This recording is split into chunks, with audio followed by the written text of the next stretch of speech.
Sí. ¿Cómo ¿Cómo va, andás? Tano? ¿Qué decís tanto tiempo? ¿Qué haces, viejo? ¿Todo bien? Bien, bien. Un gusto.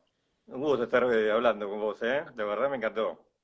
Bueno, vos sabés que le estaba contando a Marcelo que un buen día nos encontramos ahí en el centro de Londres de casualidad, ¿te acordás? ¿Te acordás? Sí, sí, sí. Mirá que hay lugar para encontrarse. ¿Vos estabas en Kent en ese momento? Yo estaba en Oxford, creo. Claro, sí, sí, sí. Mm. Estaba parte final ahí, bueno, con lo del doctorado y todo eso, sí. Sí, Qué lindo. Che, Freddy, bueno, la verdad que un gustazo, ¿eh? Esta charla. dale, con todo gusto. Mirá, te cuento un Ah, poco cuál es el dale, objetivo. contame. No, mira, yo viste que yo me he dedicado después de irme un poquito de lo partidario, de lo político, a la parte de diseño de identidad, de marcas y todas esas cuestiones. Y lo que yo veo que hay como saberes fragmentados y que en este momento hay una demanda muy grande de la gente de tratar de rediseñar su identidad, no del dibujito, no de lo gráfico, sino de que se viene un momento social, político, económico, individual, complicado para todos, y ahí yo me empecé a tirar como algunas ideas de metodologías que generaron un lindo impacto. Entonces lo que hice para tratar de aprender yo y para darle una mano a toda la gente amiga que está enganchada en este tema, es sumar distintas disciplinas para que cada una comente dentro de lo que pueda qué le aconseja a la gente hacer a partir de su conocimiento. Esa es la introducción de por qué se llama este ciclo Rediseñarse. Ahora, a mí me pasa dos cosas. Una es el tema de que yo aprendí mucho con vos, Freddy, dedicado ahí en la etapa, digamos, que hacíamos campaña y todo eso. Y me doy cuenta que muchos de los consejos que doy a un cliente, a una ONG, a una empresa o lo que sea, o a un amigo, está basada en ese saber, ¿viste? Que fui aprendiendo en todo eso. Y después hay otro tema, que yo eso también lo quería hacer público, que a mí, yo creo que la historia de la identidad de una persona es como un relato, ¿no? Y cada relato tiene un punto de aparte, y ese punto de aparte es como una marca. Y esa marca es lo que estructura tu identidad o lo que sentís o asumís como propio. En el caso mío, una de las marcas fue la militancia y todo lo que compartimos, ¿viste? Y yo creo que para toda mi generación, por lo menos la parte de la generación que estuvimos involucrados después de la vuelta a la democracia, el rol tuyo fue muy formador. O sea, más allá de la gente que terminó militando, ¿no? En un partido o en otro, para todos nosotros, esos saberes que aprendimos con vos militando en esa instancia, fueron muy importantes. Pues imagínate, toda la camada mía, la mayoría no quedó en Argentina ni quedó militando, cada uno se fue a su lugar. Pero no me cabe duda que a todos nosotros, yo me doy cuenta por este vivo, muchos amigos como rebota, incluso gente que se fue, viste, insultando el partido, lo que sea, y toda esa etapa fue muy formativa. O sea que es como una manera, tal vez yo te lo quería hacer público y agradecerte porque me doy cuenta No, que... bueno, yo obvio que te agradezco muchísimo. Sos muy generoso. También te digo que el año pasado hubo un par de programas que por ahí te llegó la noticia que hizo Fantino, Sí, que tocaron el tema que no estaba programado, ¿viste? Porque estaba programado con una rutina distinta. Y salieron temas más bien de militancia, históricos, salpicando con experiencias personales. Y tuvo un suceso tan grande que llegó a la 1 de la mañana a medir 5 puntos y pico de rating, lo cual es una locura, que al sí. día de hoy me siguen llamando por esos programas. Y yo después lo vi y dije, ¿qué fue lo de nuevo que dije? Porque en realidad no había dicho nada nuevo, de mi punto de vista. Pero mucha gente impactó muchísimo y me llovieron invitaciones de todos lados para darle un poco ese tinte. Así que sí, yo creo que sí. A ver, con toda modestia te digo, el fuerte mío ha sido, y mi mayor preocupación es transmitir el tema de la formación, más que el tema de una coyuntura puramente política del momento, sino más bien eh, conceptos formativos. Y eso ha sido lo fuerte, tal vez tenga que ver con el tema de lo que me dedico, que es la docencia y con la propia experiencia de vida. Pero bueno, aquí estamos para... Bueno, Lo que te digo, para hacerlo dinámico, me interrumpís, me repreguntás, haces sí, sí. todo lo que sea necesario, porque yo la verdad que lo que he estado haciendo en estos días es Zoom, pero que son mucho más armados, ¿viste? Donde yo expongo y después me preguntan. Entonces yo hablo, qué sé yo, con mucho dato, con mucha cosa política.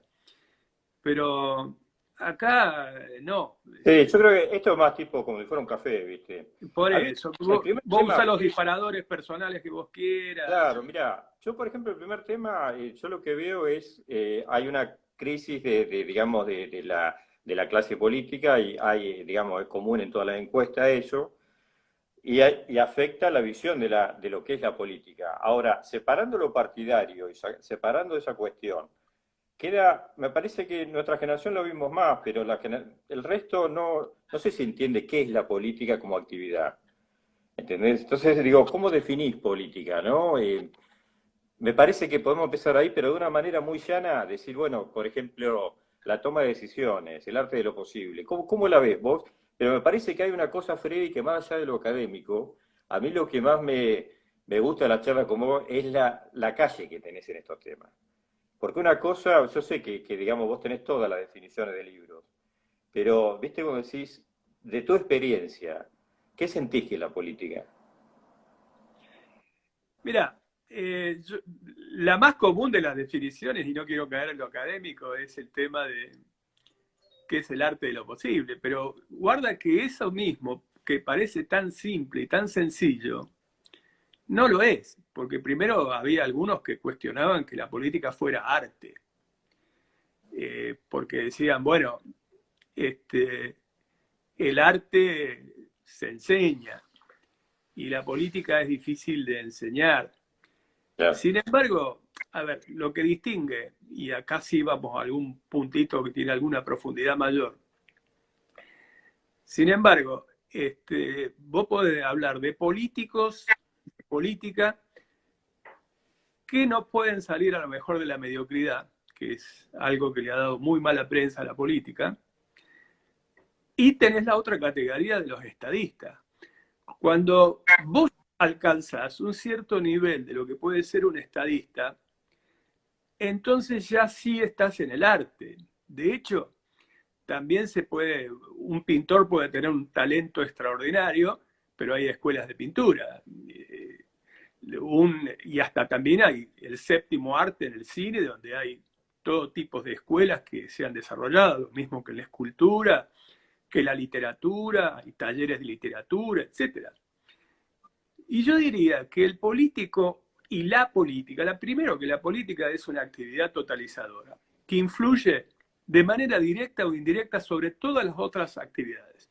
Esto ya lo decía desde Platón en adelante, yo no quiero ser académico, insisto, pero no se puede hablar de economía pura si no hablas de política económica. No se puede hablar de conocimiento científico y tecnológico puro si no aplicado a la política. Es decir, puede servir para salvar muchas vidas, por ejemplo, la tecnología nuclear con la medicina nuclear, que te hacen un diagnóstico y un tratamiento, o puede servir para el holocausto también. Es decir, todo depende de una decisión política final. Y aún en un plano que te va a tocar más de cerca, que es el plano artístico, que supuestamente es más subjetivo, más personal, más individual.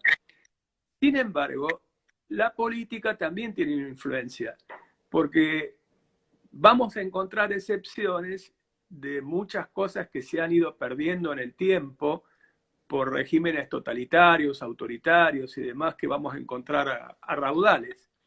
Pero si vos tenés un marco de libertad para desarrollar eso que caracteriza a un artista, que son los dones naturales, el talento y demás, tiene un crecimiento exponencial. Y tal vez el ejemplo clásico que yo, por ejemplo, utilizo permanentemente es El nombre de la rosa. La trama del Nombre de la rosa de Humberto Eco es eso, cuando el conocimiento estaba confinado a los monasterios, a los conventos, y estaba prohibido el acceso a los textos clásicos de los griegos, obviamente era una limitante, pero el hombre que siempre quiere conocer más, finalmente se las ingenia. Es diferente cuando existe un clima de libertad, por lo tanto, aún para el arte, para que pueda desarrollarse, la política es vital. En resumidas cuentas, yo te digo una experiencia personal. Yo arranqué a la política a pesar de tener una gran influencia familiar, que me marcó, por supuesto, y lectura y demás. Sin embargo, empecé por un hecho negativo. El hecho negativo que me impulsó a dar el primer paso a la política fue el derrocamiento del gobierno de Arturo Illia, que yo lo veía como tan injusto, tan negativo desde el punto de vista de lo que iba a pasar en el país, que eso me volcó a la militancia política, que ya es otra instancia. Pero para contestar brevemente tu pregunta, te digo, es un arte saber tomar las decisiones con oportunidad, no con oportunismo, sino con oportunidad. Es un arte anticiparse a los escenarios. Eso es algo que es vital. No sé si yo tendré intuición porque tengo suficiente nariz y olfato, pero la cuestión es que tengo cierta capacidad de anticipación de escenarios y eso me da... Y es también parte del arte rodearte de los mejores equipos y además, y esto como una cuestión anecdótica, muchas veces he concluido que para hacer política tenés que saber más de psicología que de política, porque tenés que lidiar permanentemente con lo humano. Es decir, y lo humano tiene ambiciones, a veces las ambiciones son desmedidas, cómo ubicar a cada uno en su lugar, cómo conducir sin que a veces se perciba, y eso es lo arte de la política. El elegir oportunidad, el elegir los equipos, el saber conducir sin que se perciba que existe una conducción para no generar susceptibilidades que puedan ser también negativas. Todo eso en conjunto es un arte refinadísimo. Yo no tengo ninguna duda que la política es el arte, y es el arte de lo posible. La categoría de lo posible, que es la otra parte de la definición simple, es porque la política es mediación. En toda sociedad, cualquiera, vos tomás las sociedades más antiguas del mundo a las más modernas y vas a encontrar conflictos. Y la política es la forma de mediar en los conflictos para tratar de mantener cierta vida civilizada. Y de última te diría que es la ciencia que estudia las relaciones de poder. Esto ya es más académico. Pero relaciones de poder hay desde la vida individual, los pequeños grupos, los grandes grupos, los grupos de trabajo y la sociedad. Por ejemplo, si yo tomo una pareja, hay una relación de poder. Te lo digo yo que he sido un sometido toda la vida. Pero por eso es que en las relaciones de poder siempre hay alguno que se impone. ¿Entendés? La imposición no tiene que ser... Entonces, el arte de hacerlo por la persuasión, por la seducción y demás. Después también hubo otras experiencias intermedias, como por ejemplo el Flower Power, cuando los hippies quisieron hacer las comunidades, etc. Y de ahí a todos los otros extremos. Y para no ir tan lejos del punto de vista académico, vos tenés las dos fases, la agonal, que es la lucha por el poder, y la arquitectónica, que es la construcción de un proyecto desde el poder. Pero todo eso es la política. Y es un arte extremadamente refinado, ¿no? A mí, una de las cuestiones que lo veo también en mi historia, qué significó para mí la política, es un momento de acción. Y creo que la política es lo que vos dijiste. En un determinado momento, ante el golpe de Ilia, vos dijiste, empiezo a actuar o tomo como un protagonista. Tengo una voz y que quiero expresar mi voz en este contexto. Me parece que la política te lleva, en general, o la política como más de primer plano, a jugártela, a tomar. O sea, bueno, puede ser, digamos, para poder hacer política tenés que accionar sobre una sociedad. No implica una cuestión pasiva de una interpretación. No, eso es así, pero además ahí entramos incluso en el tema de los niveles de involucramiento que cada uno tiene con la política o en la política, esto que llamamos así genéricamente de manera muy fuerte, muy amplia como militancia, hasta llegar a lo que se conoce como liderazgo, ¿no? También recurro, ya que me has invitado a esta conversación, como experiencia personal, a mí me cayó cierta responsabilidad de liderazgo demasiado prematura, te diría. ¿Por qué? Porque cuando se produce el derrocamiento de Arturo Illia, yo intuía que era una cosa muy negativa, que iba a ser una bisagra muy mala para la historia del país y que había que comprometerse, había que actuar y demás. Pero a mí me resultaba mucho más cómodo seguir directivas. Siempre es más fácil seguir directivas. Y nosotros teníamos el liderazgo en ese momento del ruso Karakachov, por ejemplo, en la ciudad de La Plata, con lo que era el movimiento radical en lucha, y hacíamos nuestras primeras experiencias de militancia. Ahora, cuando lo secuestran y lo asesinan al ruso, me cae la responsabilidad de tomar la posta de un liderazgo. Y a partir de ahí te diría yo que vas haciéndote de manera muy joven una costura muy, pero muy gruesa de incluso reprimir cualquier cantidad de emociones. Eso también tiene que ver con los liderazgos de manera muy, muy prematura, de no mostrar lo que puede ser interpretado, aunque no lo sea, como debilidades.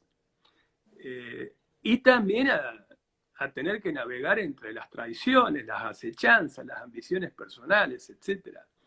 La cuestión del liderazgo y cómo involucrarse y cómo conducir es centralísima. Pero lo que, para decírtelo también, yo cuando daba las primeras charlas de por qué la militancia política, decía, miren, alguno se puede arrimar a la política porque se siente solo, o porque quiere conseguir novio o novia, o porque tiene algún nivel mayor de compromiso o de conciencia social. Pero luego te va dando un sentido de pertenencia que casi no hay ninguna otra disciplina que te dé semejante y tan profundo sentido de pertenencia. Porque cuando vos pasás por determinados periodos de la historia de cada uno y te pone en situaciones casi extremas, por ejemplo, el riesgo de la propia vida, tomar decisiones y demás, y vos ves las solidaridades, ves las debilidades, ves sin ponerte en juez, podés ir aprendiendo sobre eso. Es tan profundo y tan indestructible el vínculo con la política, con la militancia política, que posteriormente te marca para toda la vida. Es aquello un poco que Alfonsín decía. Yo podría dejar de hacer política activa en cuanto que no quiero un cargo público, pero a mí me sacan con las patas para adelante para que yo deje de hacer política, porque política vamos a hacer hasta el día que ya no estemos acá, sencillamente porque eso se hace indestructible y los lazos de solidaridad que se generan con lo que uno rescata como lo mejor de la política son también para mí los más fuertes. Igual. Sí, mirá, a mí me pasa que, viste, vos sabés, me dediqué más a lo privado o a trabajar para organizaciones, ¿no? Y más que todo afuera, y bueno, ahora volví a Argentina. Y yo me doy cuenta cuando estoy hablando con un empresario o con una ONG, hay algunos tips que aprendí de nuestra época y que las comento. Te tiro tres, por ejemplo.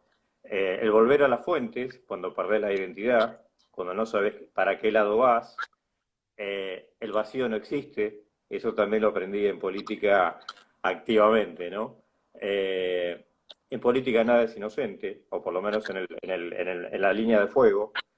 Y bueno, ¿vos qué otras cosas sumás, así, genéricas, trasladables a un vecino o algo así? ¿Se te ocurre alguna? Bueno, primero, lo que primero yo señalo siempre es que el apoliticismo no existe. Porque generalmente cuando hay momentos de bronca, hartazgo, y yo los entiendo, que no es un fenómeno solamente, vos lo sabés ahora, porque has estado en distintos lugares del mundo. El fenómeno del rechazo de la política no es solamente argentino, es global. Con mayor o menor intensidad, pero es global. Y yo lo que digo es, miren, el apoliticismo es una categoría política más. Yo puedo tener una inquietud individual, ¿no? Y esa inquietud individual puede satisfacerme desde el punto de vista personal. Pero si quiero lograr eficiencia para lo que creo, o eficacia para lo que creo que debe modificarse en una sociedad, me tengo que agrupar. Si me agrupo por afinidades de valores, de creencias, de ideas. Es lo que en un sentido no dogmático podríamos definir como ideología. Es decir, yo creo que hay un conjunto de valores, de creencias, ideas que en un sentido no dogmático significan ideología. Si yo me agrupo por afinidades, por esos valores y por esas ideas, tengo mayor posibilidad de incidir sobre una realidad que no me gusta. Y por lo tanto, cuando se pierde cierto rumbo, un poco la primer tip que vos dijiste que tirabas, me vino a la cabeza. Trato de volver a las fuentes.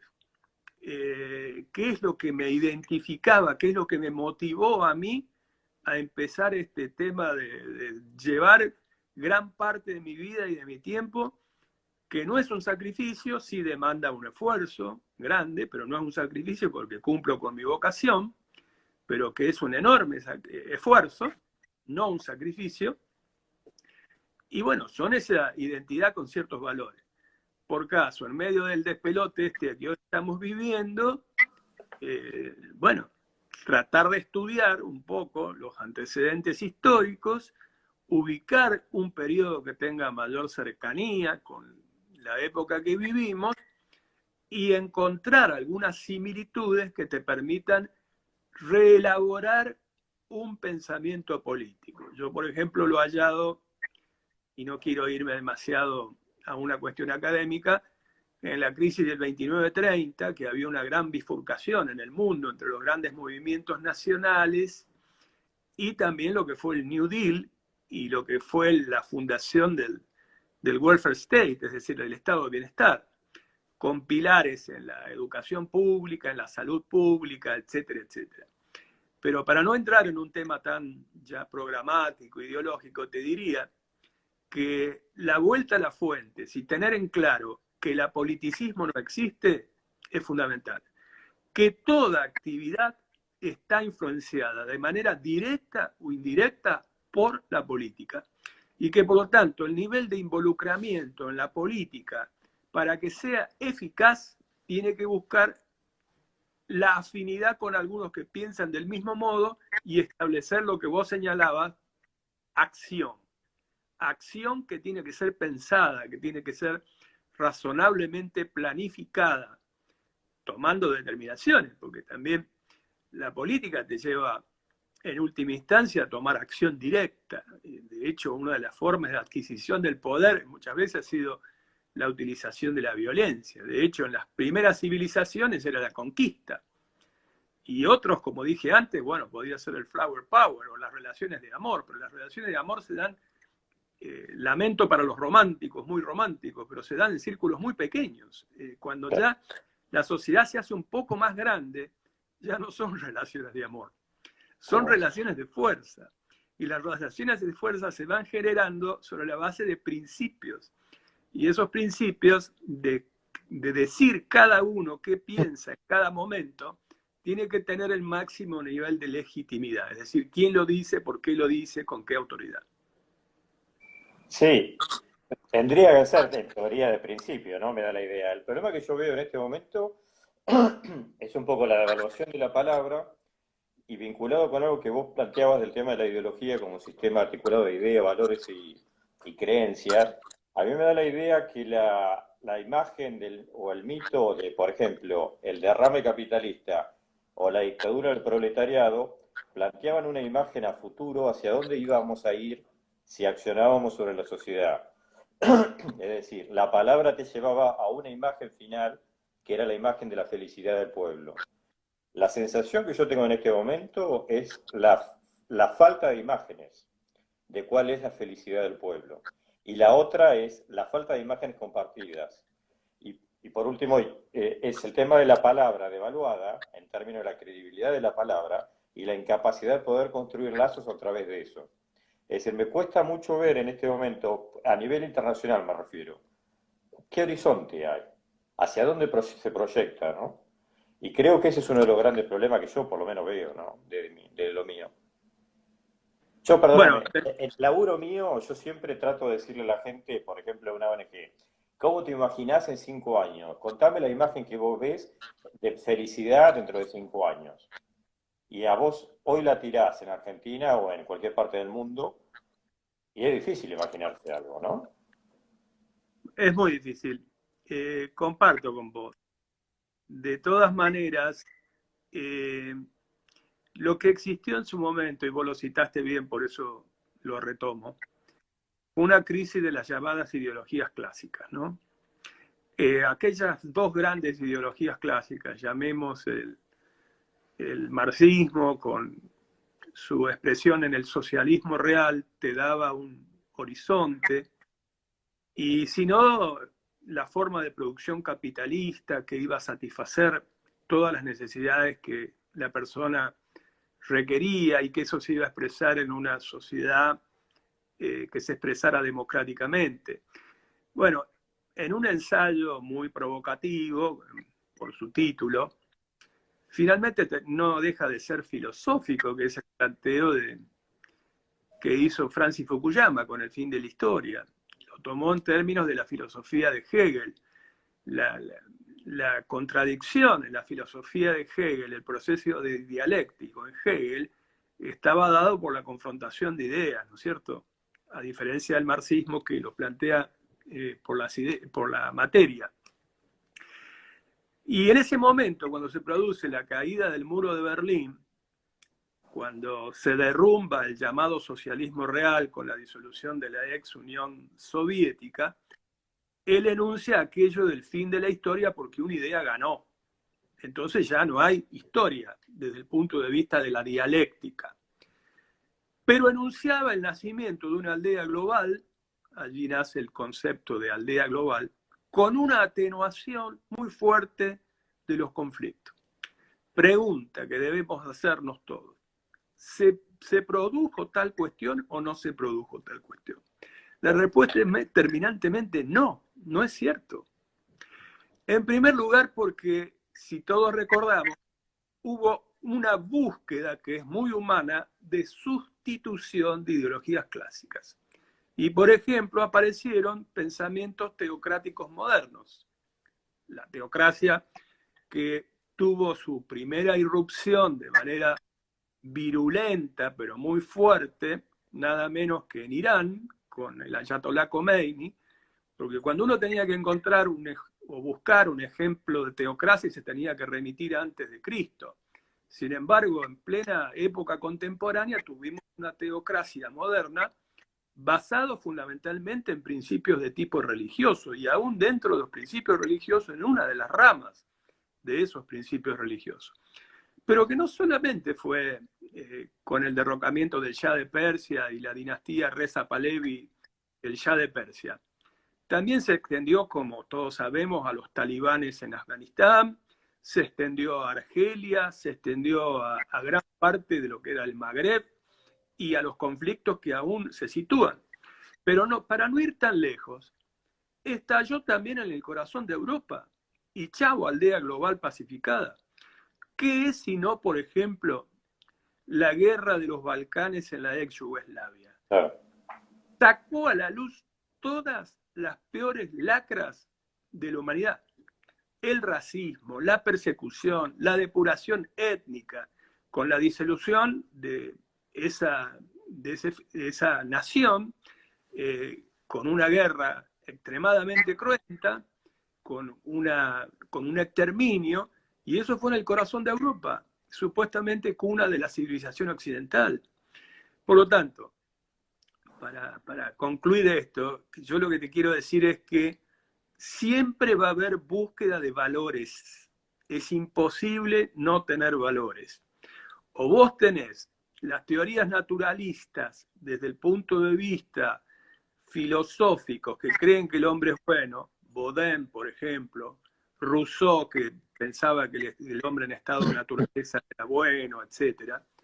O tenés, por supuesto, El hombre, el lodo del hombre, de Hobbes, donde necesitas un leviatán que te discipline, que establezca reglas, que sea extremadamente fuerte.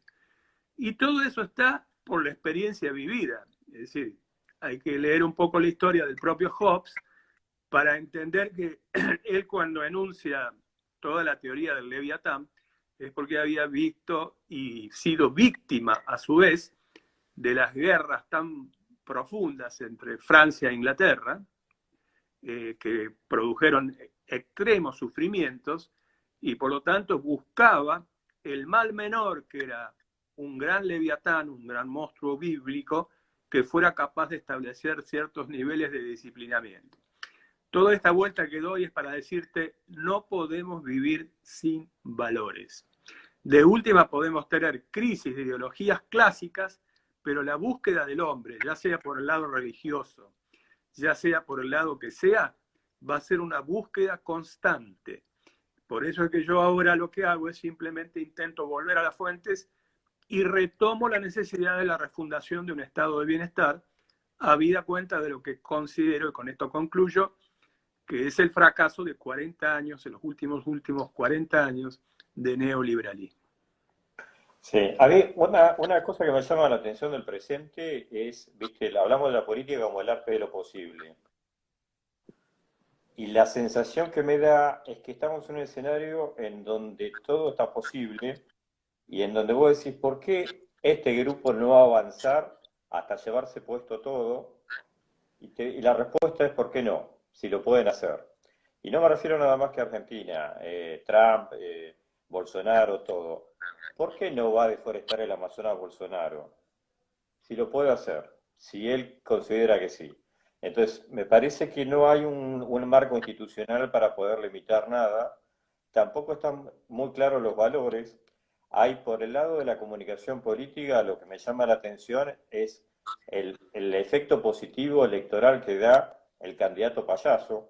Es decir, vos para lograr visibilidad en los medios actuales tenés que ser payaso. Si no, te va a costar que la gente te identifique.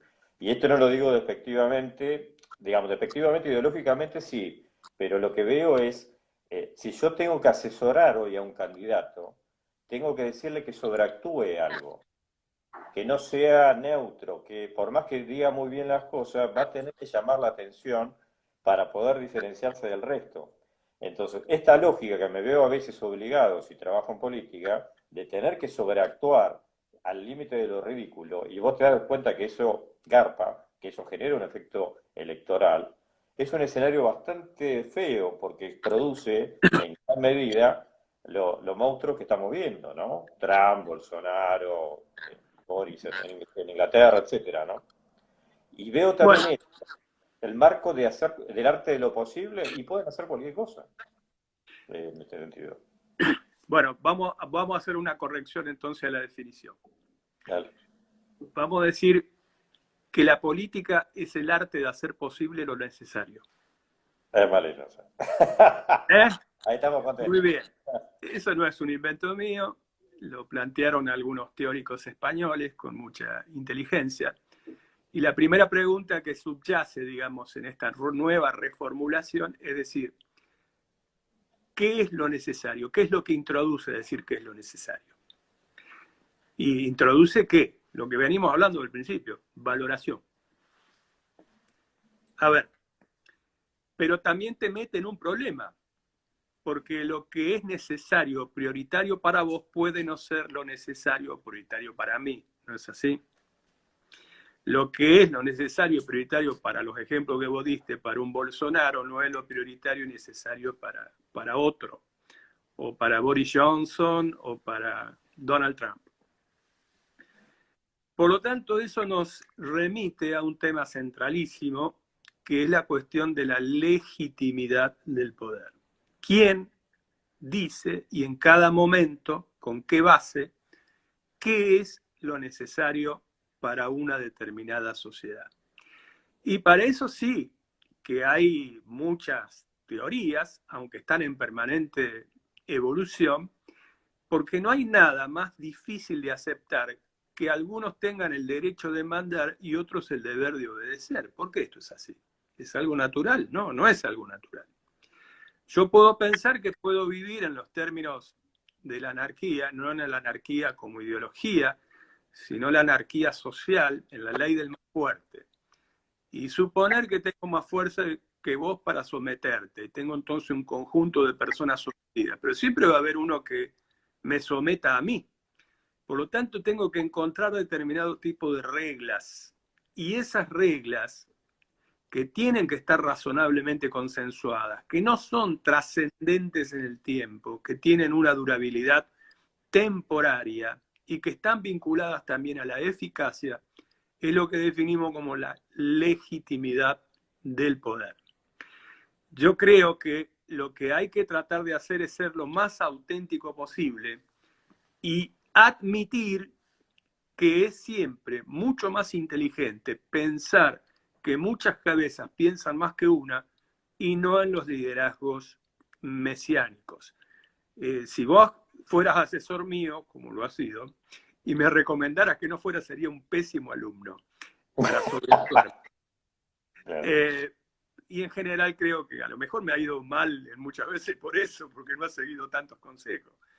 Tratar de ser lo más auténtico posible, tratar de transmitir esa autenticidad, tratar de transmitir que el trabajo es un trabajo de conjunto y que hasta que no se demuestre lo contrario, la mayor legitimidad se da sobre la base, bueno, en la etapa que vivimos, de elecciones libres, sin proscripciones, sin condicionamiento, porque ya no estamos en el principio hereditario de las monarquías, ni estamos en el tema de la fuerza, ni estamos en la cuestión aristocrática del gobierno de los mejores.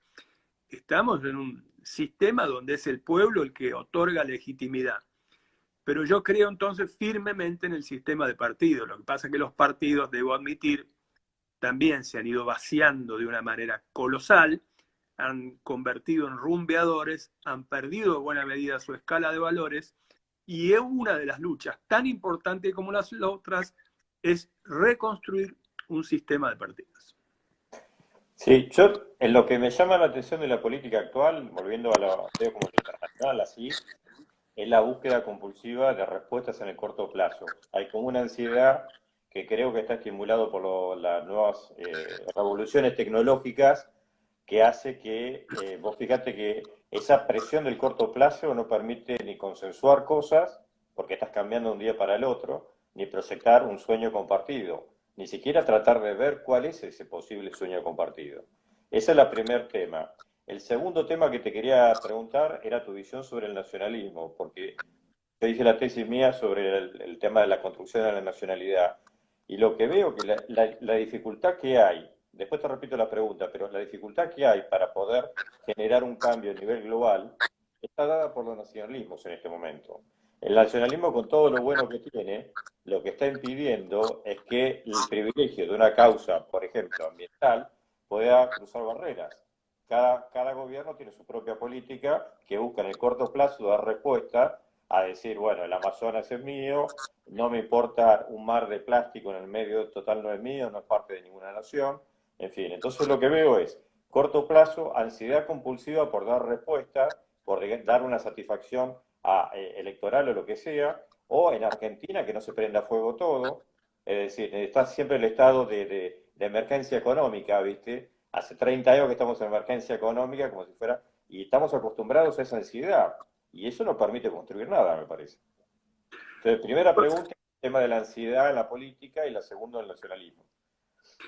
Bueno, la ansiedad está muy vinculada al cortoplacismo de sociedades en crisis recurrentes y permanentes, ¿no es cierto? Entonces que supuestamente con el planteo de la ansiedad de tapar tal agujero, no pienso un poquito más allá. Y me parece que se impone pensar más allá, porque yo voy a tomar dos cuestiones que vos dijiste sobre el final de tu reflexión que comparto. Hay dos temas que se imponen necesariamente como solución inexorable por vía de la cooperación y la colaboración. El combate eficiente a esta propia pandemia requiere colaboración y cooperación. De hecho, es auspicioso que la noticia de estos días haya laboratorios alemanes, también de la Universidad de Oxford, también de los chinos y demás que buscan una vacuna. Y que haya proyectos de algunas naciones, no de segundo orden, sino muy importante, que planteen la universalización de ese conocimiento, porque si no, pierden todos en este tema. Claro. Y la segunda cuestión es la cuestión medioambiental. Ahí has dado en la tecla totalmente. Yo creo que la cuestión de cómo nos relacionamos nosotros con el medio ambiente tiene que ser parte programático esencial de los partidos políticos modernos y del nuestro, aunque no dé un rédito inmediato. ¿Por qué? Porque ya no hace falta demostrar empíricamente lo que significa, no hace falta dar las conferencias de Al Gore, por ejemplo, por todo el mundo, extraordinaria de ver cómo se degrada el planeta, se produce el calentamiento global, ya es un hecho demostrable con una catástrofe tras otra recurrente, que golpea a todas las latitudes. La única respuesta es una respuesta de cooperación. Pero eso traducido a la cuestión política sí que nos lleva a algunos caminos diferentes. ¿Por qué? Hay algunos que te dicen, vamos a tomar el caso, Slavoj Žižek, el eslovaco, ¿no? Eslovaco, no sé si es esloveno o eslovaco, pero Žižek que te plantea una cosa así como o la posibilidad de una barbarie capitalista o de un comunitarismo civilizatorio. Y por supuesto él te plantea algo así como un planteo de ir hacia la vuelta de lo que podrían ser algunas formas más primitivas de comunitarismo, rozando algunas formas de comunismo, aún haciendo algún planteo autocrítico de lo que fue el comunismo tal como nosotros lo conocimos. Pero también tenés a Yuval Harari, que también te va a plantear lo mismo. Yuval Harari también te va a plantear cooperación y colaboración. Pero yo en eso me inclino más por algunos teóricos españoles que plantean, sí, eso está bien, pero a partir de garantizar estados-nación, que es una categoría política todavía no superada en esta instancia, que tengan una organización profundamente democrática y que establezcan determinados niveles de autonomía, que no significa esa soberanía absurda, total, en los cuales caen los falsos nacionalismos. Claro. Porque, por ejemplo, te podría agregar un tercer tema. ¿Es un tema de nacionalismo la defensa de los derechos humanos? Y entonces vamos a negar al propio Tribunal de Roma, que condenó a Milosevic por violación justamente en el ya citado caso de la guerra de los Balcanes, por limpieza étnica, por crímenes de guerra, etcétera, etcétera, etcétera. O, por ejemplo, no condenemos los crímenes en Ruanda tampoco, porque no nos queremos involucrar o porque hay intereses contrapuestos. Yo creo que hay 3 o 4 cuestiones que hay que tomar, entre los cuales está terminar con la extracción salvaje y no regulada del medio ambiente. Eso es centralísimo. Ir hacia formas de economía circular. No solamente porque la economía circular es mucho más amigable con el medio ambiente, sino porque es más eficiente desde el punto de vista de la ecuación económica. Hasta ahora hay algunas pequeñas experiencias que se han dado. ¿Y por qué son pequeñas? Si es como yo lo digo, justamente porque tocan intereses fundamentales que están globalizados. Pero esos son los puntos que hay que tomar. Cooperación, colaboración entre estados autónomos profundamente democráticos que tengan como 4 o 5 temas, entre los cuales está preservación del medio ambiente, luchar contra las pandemias que van a ser recurrentes justamente como consecuencia de la degradación del medio ambiente, pero que tengan una forma de toma de decisión con la legitimidad democrática de cada uno de los estados. El tema que veo como problemático es que vos fíjate que en las últimas décadas lo que se fue perdiendo es espacios internacionales, es decir, Naciones Unidas y todo esto cada vez tiene menos tentatividad, ¿no? Ahora se cuestiona el Mercosur también. Entonces vos decís, ¿cómo lográs? O sea, la lógica de que decís que de alguna manera complementa, aunque no es la misma que plantea la CLO, es que indirectamente los nacionalismos se van construyendo a través de decir, bueno, me quedo con una cosa. En otro país puede ser, por ejemplo, la defensa en contra del proceso, estructura una realidad. en otro país estructura otra cosa la realidad que conforma su nacionalismo. Lo que vos ves es que cada país tiene una visión del mundo, de la realidad, totalmente distinta. ¿Cómo lográs encontrar comunes denominadores transversales cuando no hay instituciones que favorezcan? Entonces vos tenés parte de esa sociedad que por Internet adhiere a ciertos valores comunes, pero los intereses nacionales, Bolsonaro, el caso más visible, o Filipinas o Indonesia desmantelando la selva o lo que sea, hace que dentro de su visión diga, no, el interés nacional de Brasil es lograr que toda la Amazonas sea un gran campo de soja.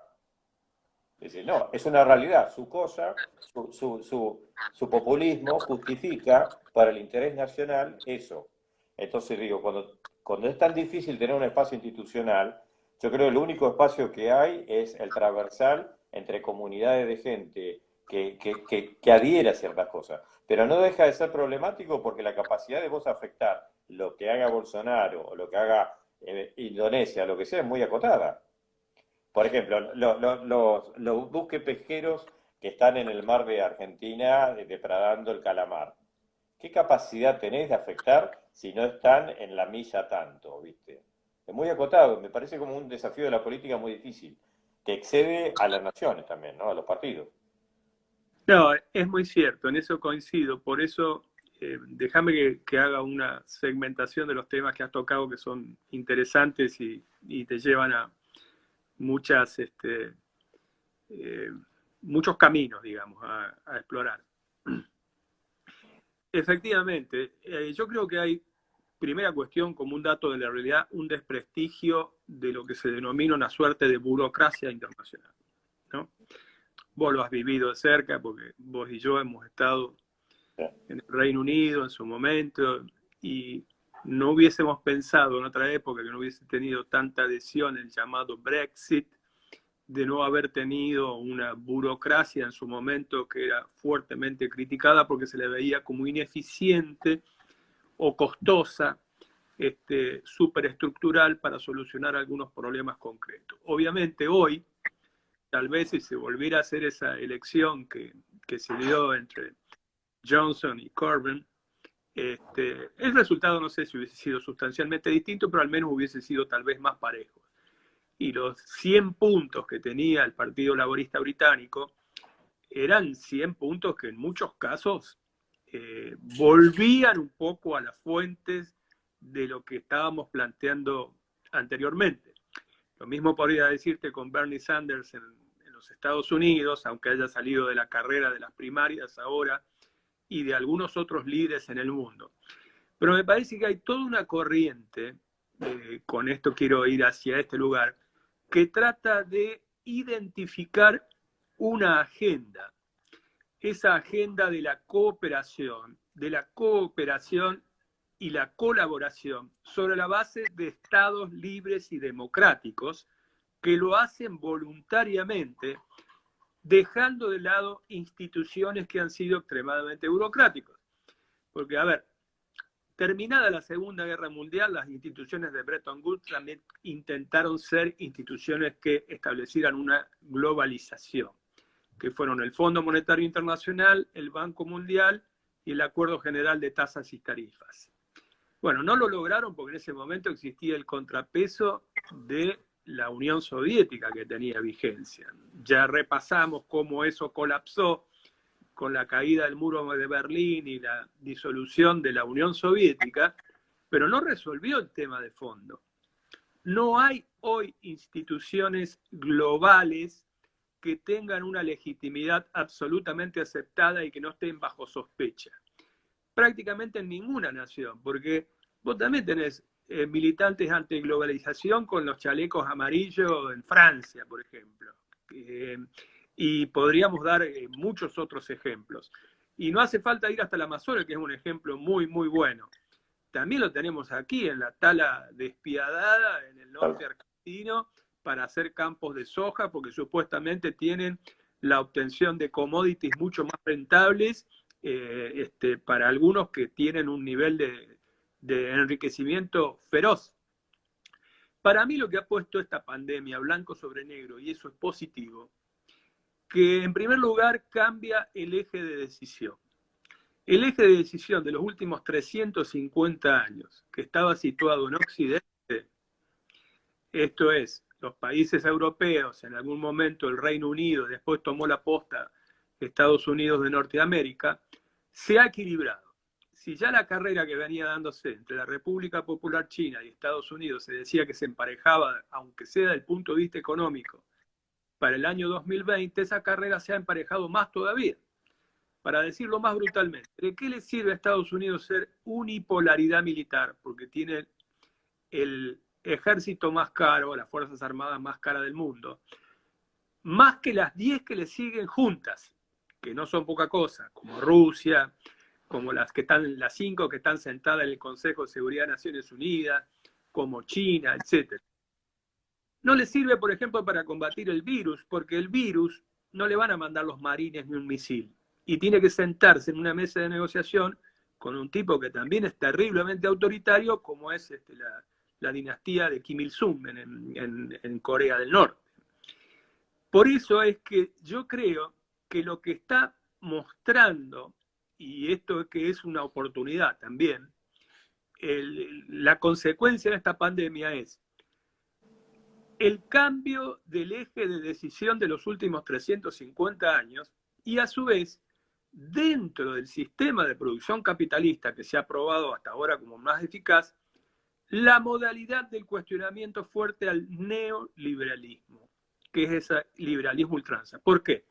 Porque si bien fue capaz de generar mucha más riqueza globalmente en el mundo, estuvo extraordinariamente más concentrada en pocas manos. Por lo tanto, produjo desigualdades feroces. Vos lo sabés que uno de los temas centrales pre-pandemia, sigue siéndolo ahora, pero era uno de los temas centrales de Europa Occidental, era la cantidad de migrantes que escapaban de los conflictos feroces fundamentalmente que se daban en África, y que el Mediterráneo se estaba convirtiendo en una gran tumba con un problema ético, moral, insoslayable desde el punto de vista de ciertos equilibrios. Por lo tanto, para mí lo que nosotros tenemos ahora es una oportunidad, vuelvo al símil 29-30, porque el 29 también había algunos que estaban enamorados de Mussolini, de Hitler, de Oliveira Salazar, de Franco, o antes que Franco, de Primo de Rivera. Primo de Rivera, claro. Exacto, del falangismo. Pero hubo otros que tuvieron la gran oportunidad de hacer el New Deal y establecer políticas proactivas dentro de un sistema democrático y generaron lo que posteriormente se conoció muy fuertemente con un liderazgo como fue el de Roosevelt. Desde mi punto de vista estamos ante una oportunidad de un debate político ideológico parecido. Yo creo que hay que plantear un cambio sustancial en el llamado neoliberalismo, esto que algunos llaman el Green New Deal, que sea un nuevo trato, digamos, mucho más amigable con el medio ambiente, de colaboración, de cooperación con el estado de bienestar y con mayores niveles de igualdad. Y con la aplicación, y eso sí es un tema a resolver desde el punto de vista técnico, de economía circular autosuficientes en algunas comunidades, porque otro de los grandes temas es lo que David Harvey llama la segunda naturaleza, que es el mundo construido, es decir, las grandes urbes. Es una segunda naturaleza que nosotros hemos creado, que ya existe, claro, y que no tiene posibilidad de sustentarse. Mirá, estuve leyendo estos días, y con esto concluyo esta pregunta, la media de la concentración urbana en el mundo es del 55%. ¿Sabes cuánto es en América Latina? Del 81%. Claro. Y nosotros tenemos mega ciudades, y eso es campo de fermento de enfermedades sociales que no los vamos a remediar. Tenemos que recuperar algunos elementos también, y esto es parte de la oportunidad que tenemos, de la planificación indicativa, indicar de qué manera descentralizamos los grandes centros urbanos, de qué manera establecemos economía circular. Sí, perdón, Freddy, me parece que deben quedar 5 minutos y se termina porque tiene como un límite el tema del vivo de Instagram. A mí me preocupa una cosa, me da la idea que tengo como dos preguntas y te dejo. El primer punto lo que veo es que el tema de la polarización, tanto en Argentina como en el resto del mundo, tácticamente para hacer una campaña política funciona. Es decir, vos garantizás que de 10 personas, 6 te insultan por la calle, no hay problema si vos garantizás el 4 restante y podés llegar a ser presidente con un 40% del electorado. Entonces, toda la táctica de lo que uno ve a nivel mundial en la campaña de comunicación es consolidar tu segmento polarizando buenos y malos, aunque el 60% de la población te insulte, vos llegás a presidente en un escenario hipotético. Entonces, como recurso táctico, la polarización funciona. Como recurso estratégico, estamos viendo las consecuencias. Todos estos temas que necesitan consenso y diálogo hacen imposible poder construir comunes denominadores para poder dialogar en una mesa aceptando que parte de la verdad la tenés vos y parte de la otra. Yo la sensación que me da viendo el escenario político es que se va a caer, digamos, no alcanza la situación. O sea, la excusa de la polarización, que me parece que está bastante forzada, no alcanza para poder construir nada y la realidad tampoco sostiene, porque lo que se viene es un escenario que me da un poco de miedo de acá a unos años. Y ahí vos, en la capacidad que tenés de anticipar escenario, que en eso, mira, quedan 2 minutos, la pregunta concreta es, vos tenés una capacidad muy grande de anticipar escenario. ¿Cómo ves o cómo querés ver el escenario que viene? Mira, quiero ver, entonces te lo Dale, pongo, más optimista. Sí. claro, quiero ver como que coincido totalmente con vos para aprovechar el tiempo. Es, yo no creo que haya salida si nosotros polarizamos con divisiones artificiales. Divisiones va a haber siempre, identidades también, y eso es parte de la naturaleza de la identidad de cada uno. Pero el problema es dónde pones el énfasis de la actividad política. Si yo lo pongo en polarizar es pan para hoy, hambre para mañana. Yo puedo ganar una elección. El problema es que después no tengo condiciones de gobernabilidad. Y estamos como el perro que se muerde la cola, en un círculo vicioso permanentemente. Por eso es que el énfasis que nosotros hemos puesto, yo por lo menos lo he puesto en los últimos tiempos, es generar ámbitos de debate que generen consenso, por ejemplo, por ley, como el Consejo Económico Social, que siente sectores del trabajo, de la producción, de las universidades nacionales, de diferentes credos religiosos, para que vayan alumbrando algunos denominadores comunes que se conviertan en políticas de Estado. No sé si lo lograremos, pero es lo que hay que hacer, eso es lo que hay que hacer.